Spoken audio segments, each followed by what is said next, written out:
आज से हजारों साल पहले इस धरती पर कुछ ऐसे लोगों ने जन्म लिया जो कि अमर थे, जो कि चिरंजीवी थे और आज भी इस धरती पे वो हमारे बीच हैं।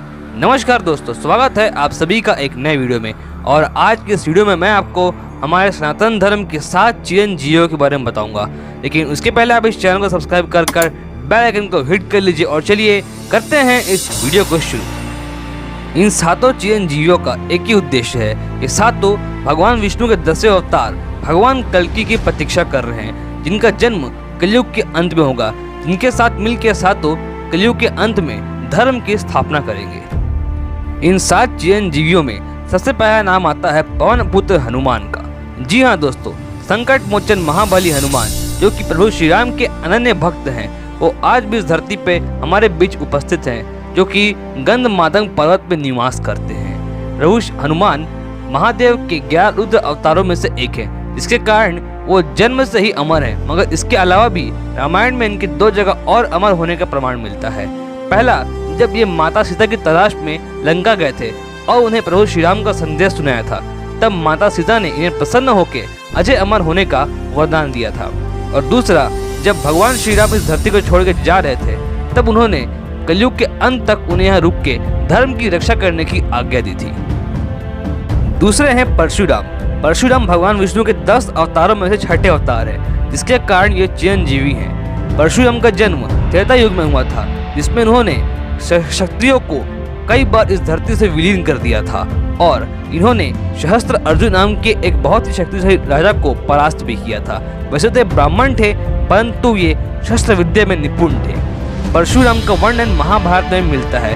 ये परशुराम जी गुरु द्रोण, भीष्म पितामह और कर्ण के गुरु भी थे। और कलयुग में ये महेंद्रगिरी पर्वत पर तपस्या करते हुए भगवान कल्कि की प्रतीक्षा कर रहे हैं, क्योंकि कल्कि पुराण के अनुसार भगवान कल्कि के गुरु भी परशुराम ही रहेंगे, जो उन्हें अस्त्र शस्त्र और दिव्य अस्त्रों का ज्ञान देंगे। तीसरे हैं राजा बलि।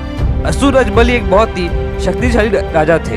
इन्होंने अपने शक्ति के बल पे तीनों लोगों पे विजय प्राप्त कर ली थी और ये बहुत बड़ी दानी भी थे, जिसके कारण इन्हें घमंड हो गया था।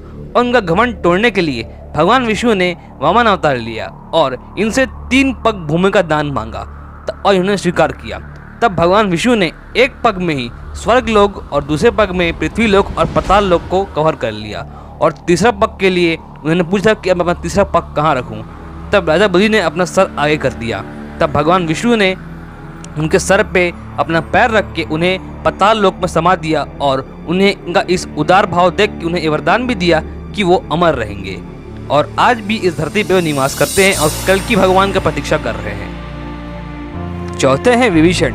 विभीषण रावण के भाई थे। आप सभी इनके बारे में जानते होंगे कि ये प्रभु श्री राम के अनन्य भक्त थे और ये वो पहले व्यक्ति थे लंका में जिन्होंने रावण का विरोध किया था और कहा था कि माता सीता को लौटा दें और प्रभु श्री राम से क्षमा मांगे, जिसके कारण रावण ने लंका से निकाल दिया था। और तब विभीषण ने प्रभु श्री राम की शरण ले ली थी और रावण पर विजय पाने के बाद प्रभु श्री राम ने विभीषण को लंका का राजा बनाया और उन्हें अमर होने का वरदान दिया, ताकि ये अनंत काल तक लंका के लोगों को सही मार्ग दिखा सके।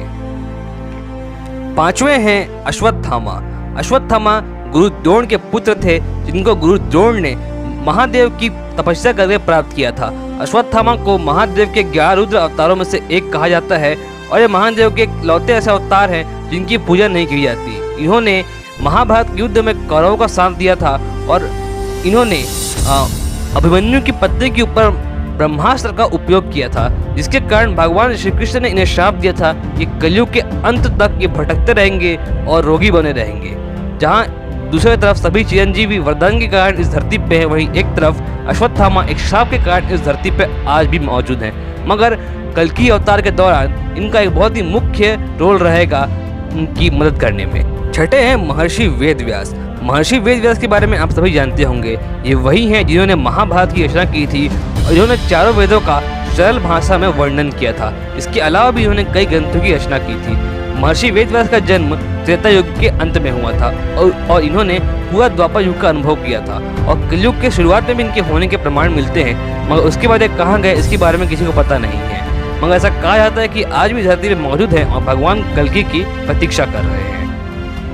7वें हैं कृपाचार्य। कृपाचार्य को ग्रंथों में चिरंजीवी बताया गया है। कृपाचार्य अश्वत्थामा के मामा और पांडवों और कौरवों के आचार्य थे। कहा जाता है कि कृपाचार्य इतने बड़े तपस्वी थे कि उन्होंने अपने तप के बल पे चिरंजीवी रहने का वरदान प्राप्त किया था। वहीं कुछ लोगों का एक कहना है कि उन्हें उनके निष्पक्षता के कारण चिरंजीवी होने का वरदान प्राप्त हुआ था। कलयुग में वे कल्कि भगवान की मदद करेंगे धर्म की स्थापना करने के लिए। तो ये थे सनातन धर्म के 7 चिरंजीवी।